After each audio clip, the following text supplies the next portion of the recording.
Welcome, everyone. Thanks for joining us today. We're excited to have you here for what I think is going to be a really practical conversation around a tax credit that a lot of MSPs likely qualify for, but may not have taken advantage of quite yet. I'm Taylor Gritzner, Community Engagement Manager here at IT Valuations. And joining me today is Greg Northrop and Chris Parker from our IT Tax Advisors Division. So thank you both for joining us, especially in the midst of tax season. Yeah, thanks for having us. Yeah, thanks for having us.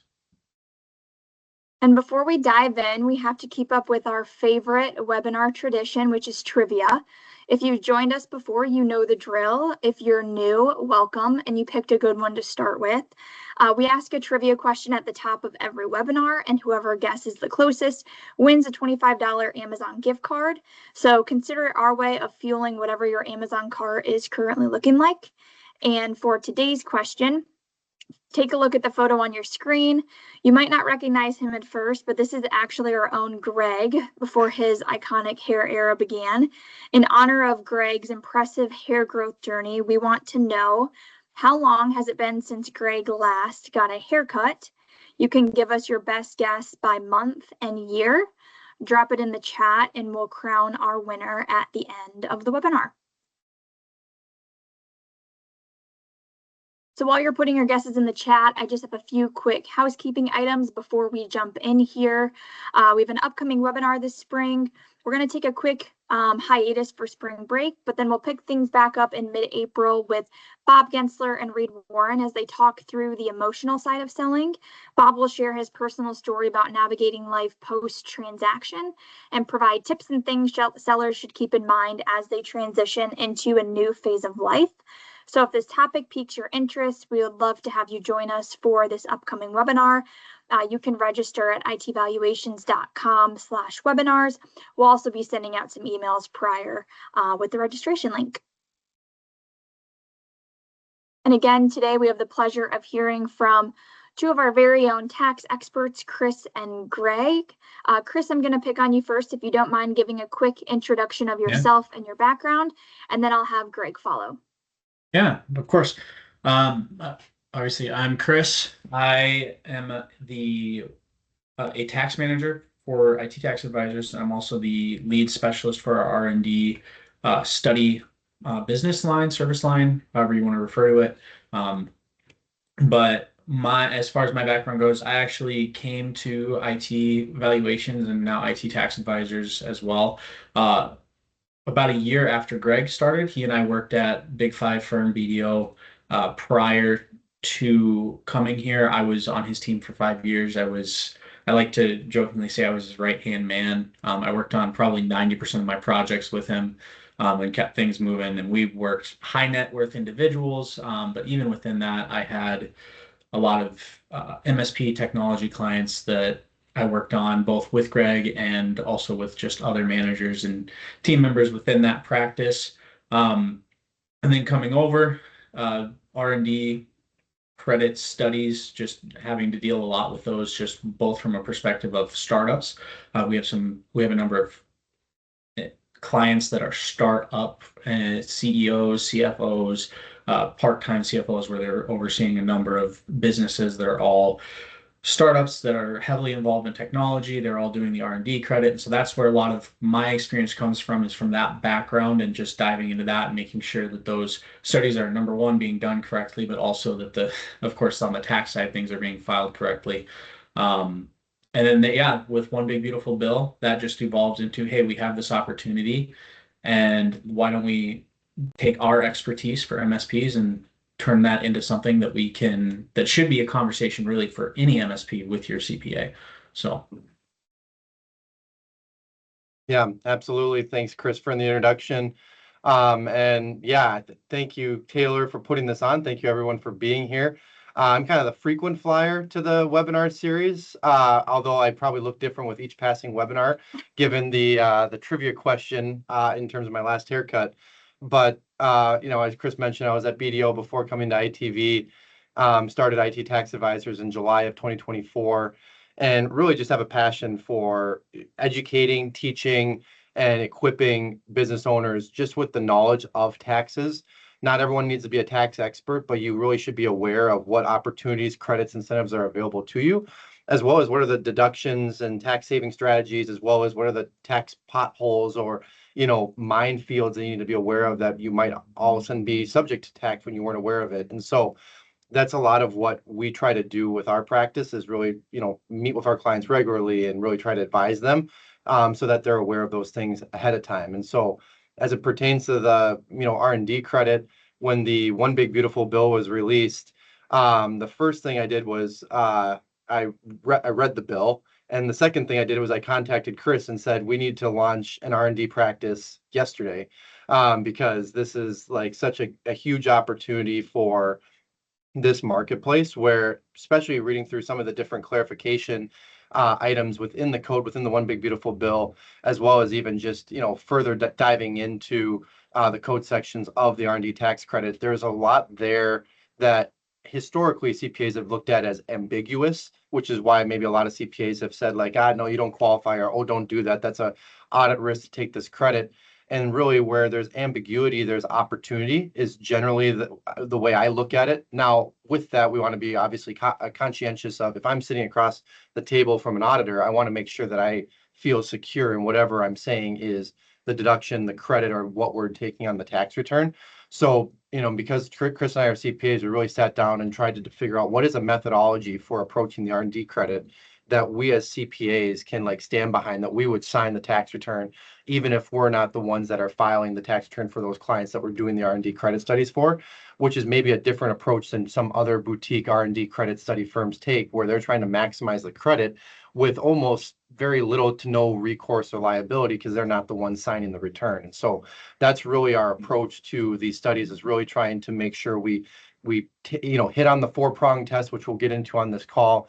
We have the right documentation in place and ultimately arrive at a position that whether we're the ones filing your return or you have another CPA that's filing a return for you, we all come to a combined opinion and agreement that this is truly the most conservative as well as the most documented and accurate credit that we can take on the return. So that's a little bit as to where this was birthed from and why we think it's so important.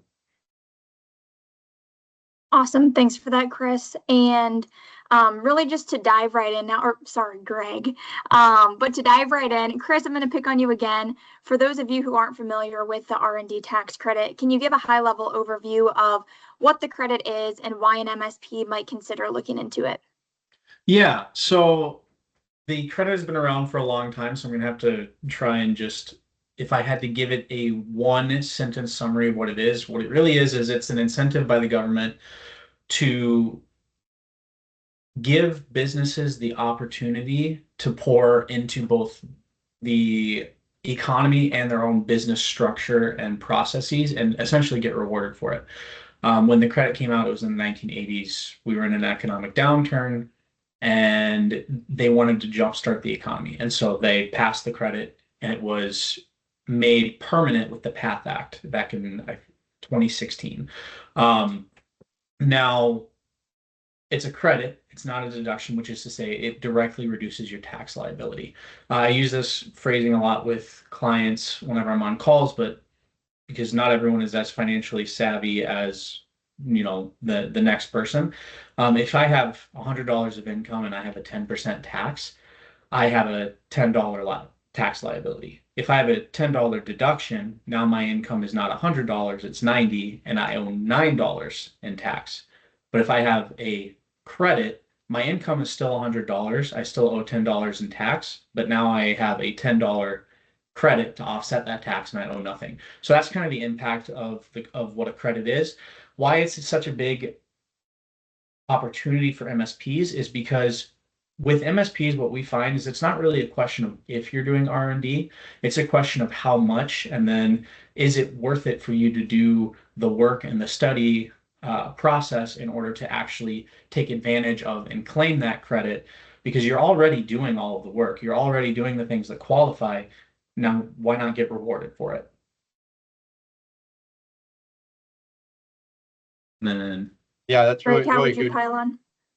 I was just going to say, I mean, Chris, when you mentioned that a lot of MSPs are already kind of doing it? Like, what are those things that you're seeing routinely MSPs are doing that really qualify for the credit? Because I think there are a lot of folks out there that maybe are like, well, my CPA told me that the things that I'm doing don't qualify because I'm a service business, or just because I work in IT doesn't mean I automatically qualify for the R&D credit, which we would agree with that sentiment as well. But Yeah. like, what are those activities that folks are probably doing within their businesses that actually do qualify for the credit? Yeah, great question. And so with that, I would kind of follow it up with kind of taking a step back from that and saying, looking at, there's really three areas that an MSP is operating in that can generate these R&D credit qualified activities. And that's where we've got either internal work, internal initiatives that are driving it. And then we do also have, whenever you're working with clients and you're doing the projects to that project services model, subject to a funded versus non-funded research analysis, you can have partially qualifying R&D activities within this. And then kind of on the more, this is how your MSP operates. Some MSPs allow help desk and service technicians to help with either projects or internal initiatives as a way of expanding their professional development and giving them professional development opportunities, which is great from an MSP operational perspective, but that's where we run into things that I like to refer to as leakage, where people don't, who are in the service desk, help desk technician type area, don't always know where to put their time. And so they tend to just put it into service tickets that are generally seen as, oh, these don't qualify, whenever they are doing qualifying work. And so those are kind of the three areas, and that last one tends to be a smaller bucket, but it does, and it's highly dependent on how your MSP operates, but it is something to consider. Now, as far as what people are doing, really that's driven by what I would say is the permitted purpose part of the four-part test for R&D credit. And that what that is are we dealing with, whenever we are evaluating an activity, are we dealing with something that is either a new or an improved product, process, technology, software, innovation, invention, so on, that we can either hold for sale, license, resale, or internal use? And usually whenever people think about the R&D credit, we're thinking, and I come across this all the time, they're thinking, oh, it has to be a new product, it has to be new to the market, it has to be something that's essentially never been seen before. And that's just not the case. Because what is happening is people are focusing on that word new, and they're completely forgetting about this permitted purpose part where we're talking about improving products, processes, techniques, formulas, and so on. And then again, that focusing on that new, where they think it has to be new to entirely new, and it doesn't have to be entirely new, it just has to be new to you. So those are kind of two important distinctions there. And then that's where we get things like, hey, if we're doing an internal initiative where we are trying to reduce first time ticket response resolution rates, where we are trying to get it to where, hey, we're at like a 50% resolution rate on first time touches, and we want to get it through automation and internal scripting and processes. We want to get it to a 80% first time resolution rate. That is potentially something that qualifies, because we're doing things where we're trying to improve our internal processes. We're trying to develop new scripts. We're trying to develop new automations. Maybe we're doing new integrations. So that's something that typically qualifies that people don't actually think about. Other things are on the project side, as we are developing, for example, frameworks of migrating from on-prem storage areas to cloud storage folder systems and everything.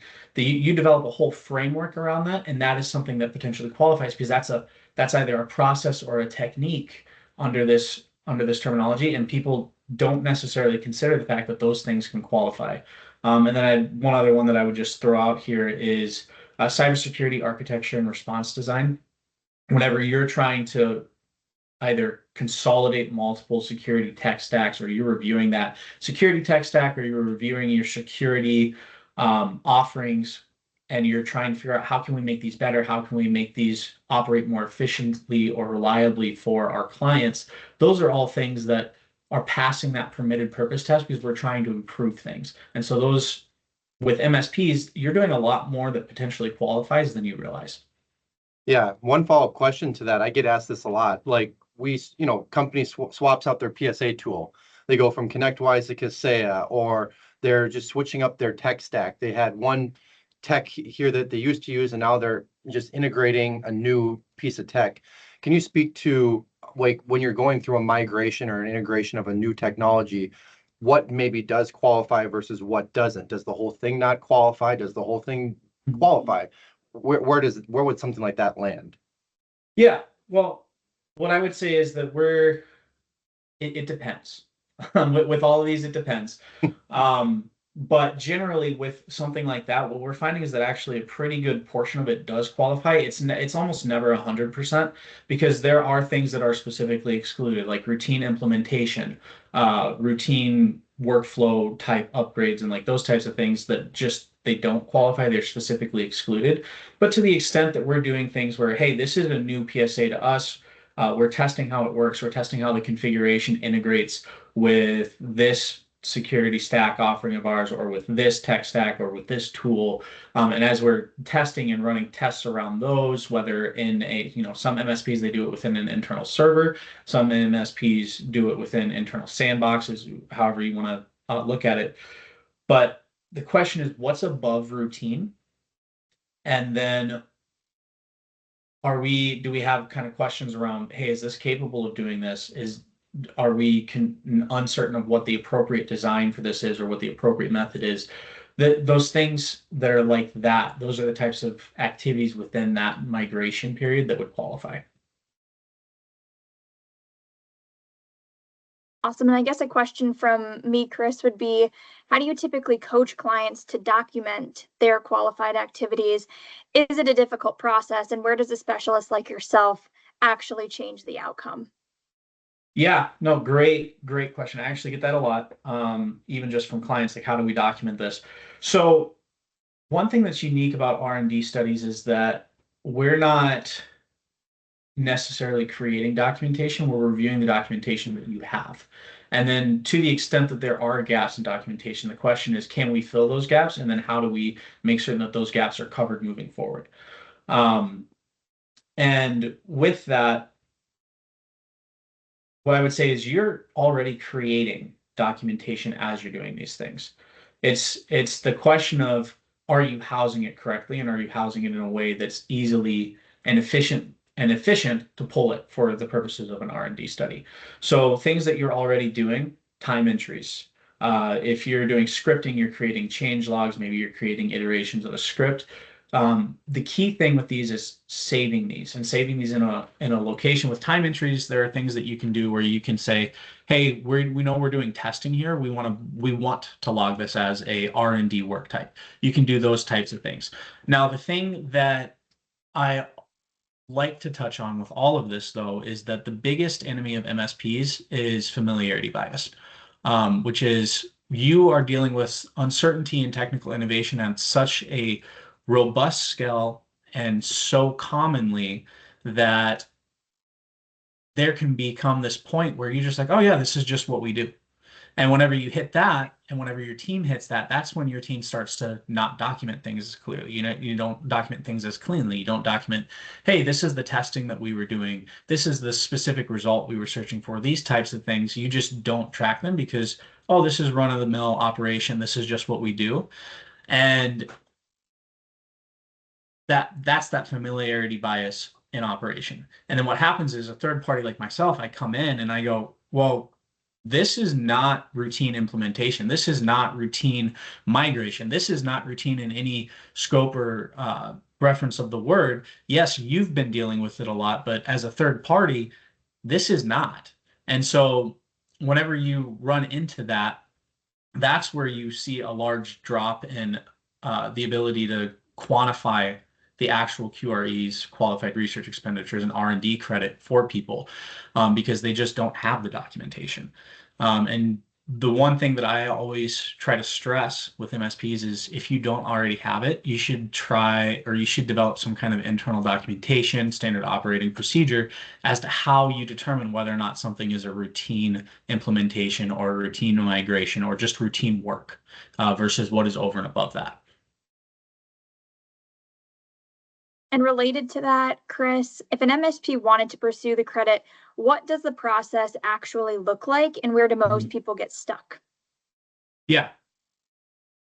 So the process itself, what it looks like is I would recommend, especially in your first years, some people feel comfortable maybe trying to track some of the stuff on their own, but I generally recommend working with an R&D specialist. The reason for that is because there are so many, uh, we call it common case law. There are so many cases that have gone through the courts that add additional context to whether or not something can qualify as a for the R&D credit. And that's just information that you just wouldn't know. That's why you would bring me in, someone like me, because that's information that I know. So I do recommend working with an R&D specialist.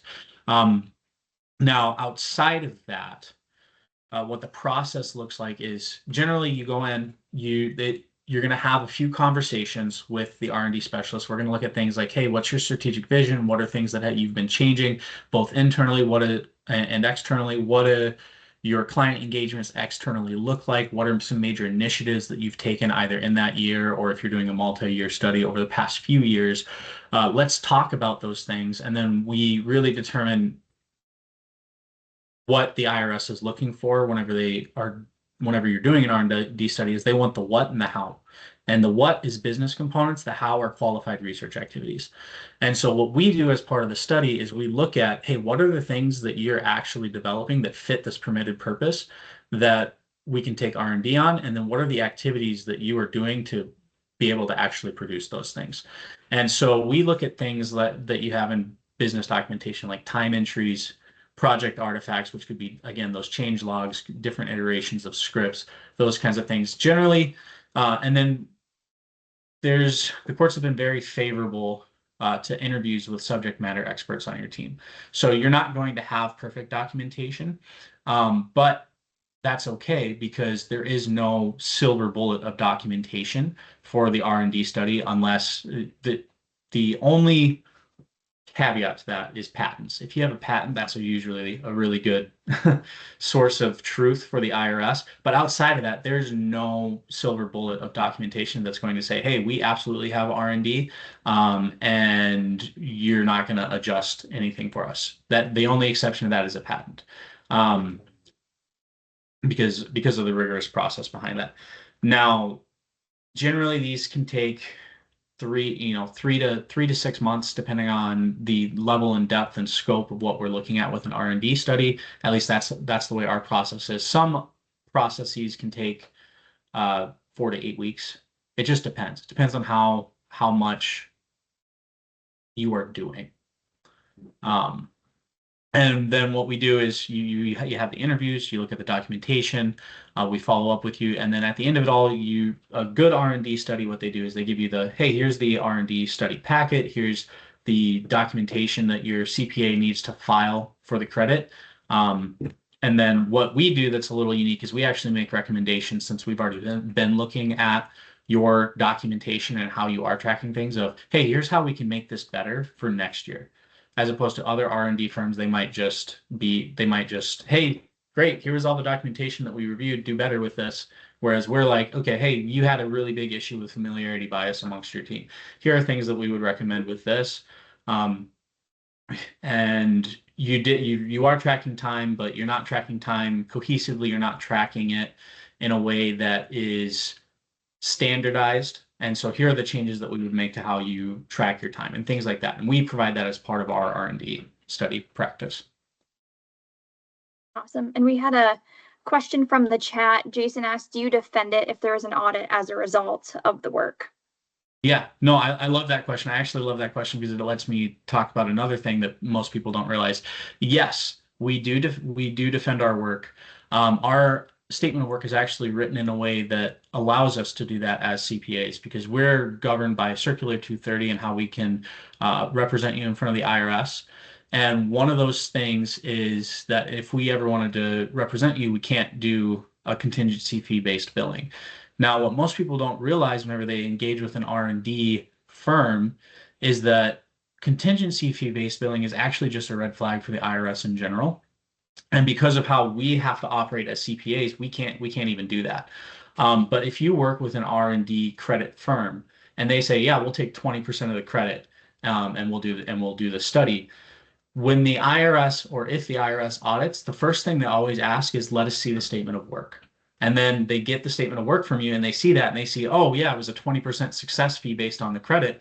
What that tells them is that the provider was not uh, incentivized to get you the correct credit. They were incentivized to get you the biggest credit. And so then they are not actually operating with neutrality, and they are operating with a bias towards the credit and towards certain classifications in order to get things for R&D.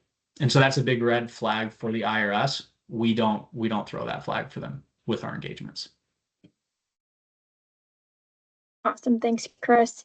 And to shift gears a little bit here, maybe the question I'm most interested to learn is, if an MSP does discover that they qualify, what kind of dollars are we typically talking about? Is this minor savings, meaningful cash back, and do you have any real world example of what this looks like? Yeah, I would say it's generally a meaningful cash back. What we see with most MSPs that we work with, because we do have a pre-screening process, and but within that, whenever we look at an R&D study, what we generally find with MSPs is that as a percentage of total expenditures, that your qualified research expenditures come in somewhere between 5 to 15%. Now the credit is based off of whatever those QREs are, but it's somewhere between that 5 to 15%. And I say that, and I say it in that way because this is really important. As your business grows, those expenditures tend to grow with your business at a similar rate. So if there's really 4 buckets of expenses that qualify for the R&D credit, and that's internal wages, external wages, which are your contractor wages, supplies and materials, and computer rentals. These last 2 generally don't apply a lot to MSPs. They can, but generally what we're looking at with an MSP is more so the internal wages and contractor wages.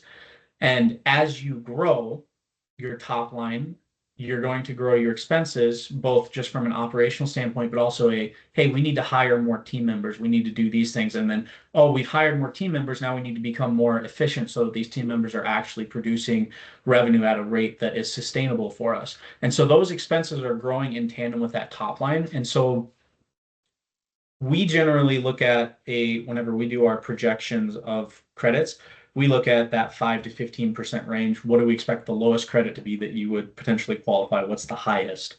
And every single time that we go through that process, barring a couple of times where we've just determined that, hey, you just don't have enough documentation that's clearly here to be able to defend this. Barring that, whenever there is that documentation, it's almost every single time between that 5 to 15%. And what that looks like is we had a client about 8 million top line that whenever they went through the whole process, it came back at a $50,000 federal credit. So those are the numbers we're talking about from a credit perspective. It was about a $100 or $1 million in QREs, just a little under, and then the credit on that was about 50,000. Yeah, and then Chris, can you just touch on the difference between employees versus contractors for the use of being qualified for QREs, as well as like what is that credit percentage? Yeah, so employees, whenever we're dealing with internal wages, whatever their allocable percentages, it's 100% of those wages. So if I have an employee that does 20% of their time on qualified research activities, then 20% of their wages I can take as those QREs. Now with contractors, it's different because they're actually capped at 65% of whatever that is. So if I have a contractor that I pay $100,000 and they are fully dedicated to qualified research activities for me, the most that I can get from them is $65,000 of QREs. And then there was another part to that, Greg. Sorry. Yeah, then just what is the percentage credit like on those QREs? Yes. Like what am I calculating for my credit? Yeah, so the credit percentage varies based on, there's really 2 options for how we can calculate it. We've got the standard method and we've got the alternative simplified credit method. Generally with MSPs, because we work with some of the older ones, if you're a newer MSP, standard credit might be on the table, but older MSPs, we generally recommend filing that ASC method because there's just more documentation that's required in order to file for that standard method that generally we find people just don't have the documentation or they don't have either the employee continuity to be able to accurately determine those amounts. And to put it in a percentage, the way the math works out, standard credit is generally 10% of your QREs. ASC is once you have 3 years of QREs, the percentage actually goes up, but the net benefit is it's essentially 6%, 6%, 6% for the first 3 years, and then 7% for that last year, for that fourth year. And then from then on, it's 7%. Yeah, and then that's generally the way math works out now. There are things that can impact that where, hey, our QREs are actually increasing over time, then you can actually have a higher percentage under ASC, but it's generally, if everything stays the same, it's 6% for the first 3 years and 7% in that fourth year. And then, Chris, in the example that you shared where an MSP received a $50,000 credit, what standard fees would an R&D specialist typically see from that credit? As a follow-up question by Jason. Yeah, so it depends. If you're doing the contingency fee, right? If you're dealing with a firm that says, hey, we'll do it for 20% of the fee, they would get $10,000 on that. Now, for us, we do a more robust projection of, hey, this is the credit that we expect to see, the credit range. And because we do these, we have a certain level of complexity that we expect to see. And so we know our bill rates, we know our hours required for R&D studies of that size. And so we give you a range where we, on a 50,000, right, we might give you a range of, and I can say this because I've done this enough, we would expect to see our fees to be somewhere between 5,000 to 7,500 on something like that. Thanks, Chris.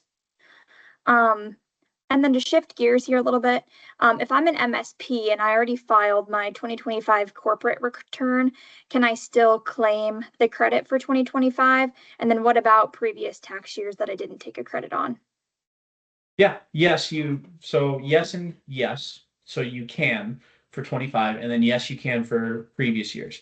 Now, what's unique about right now is that we have the one big beautiful bill provisions around being able to amend prior year returns and being able to immediately expense Section 174 expenses. The R&D credit is a subsection of Section 174 expenses. That's why R&D credit studies have kind of been dead for the last few years, and then why we had things like the ERC credit studies instead happening. Now, those one big beautiful bill provisions, though, for those 22 through 24 tax years are only in effect until July 4th, 2026, which is really July 6th because the government doesn't do anything on a holiday this year. So July 6th is really the deadline to have those R&D studies done and get those omitted returns filed for 22 through 24. 25, and forward are under one big beautiful bill provision, whether you are amending after that date or you're filing after that date. Awesome. And to keep it short and sweet here, I'm going to ask the final question of the webinar, and then we'll reveal the trivia question about Greg's infamous hair growth journey. So could you both leave everyone with, if an MSP owner leaves this webinar remembering one thing about the R&D credit, what should it be? I can go first. Basically, I think the biggest takeaway is that you're more than likely doing R&D activities.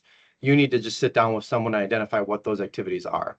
And I think that's probably the biggest blind spot for a lot of owners. It's just you don't really know what you're doing that qualifies because of that routine bias that Chris mentioned.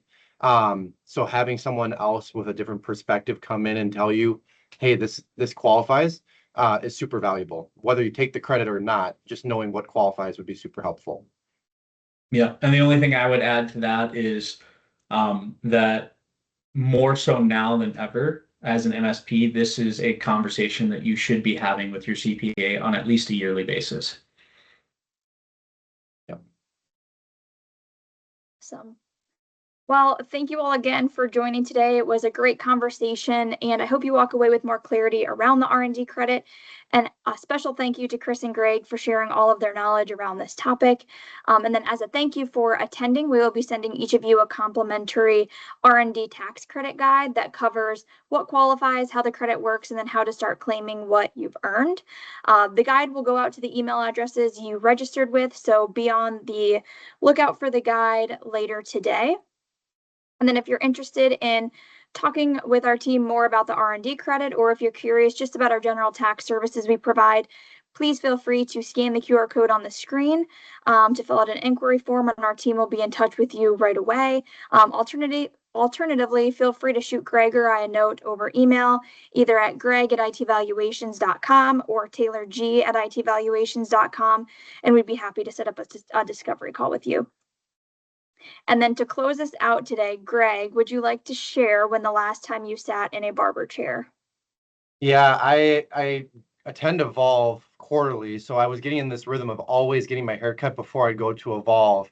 And so the last time I got my hair cut was right before Q1 Evolve of 2025.